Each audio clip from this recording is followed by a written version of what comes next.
জুমার দিন যারা মারা যায় তাদের কবরের হিসাব হয় না।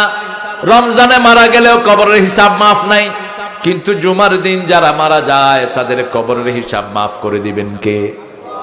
এখন আল্লাহর কাছে দোয়া চাইবেন কিভাবে মরতে হবে। আল্লাহ দোয়া শিখিয়েছেন, পড়েন রব্বানা, পড়েন রব্বানা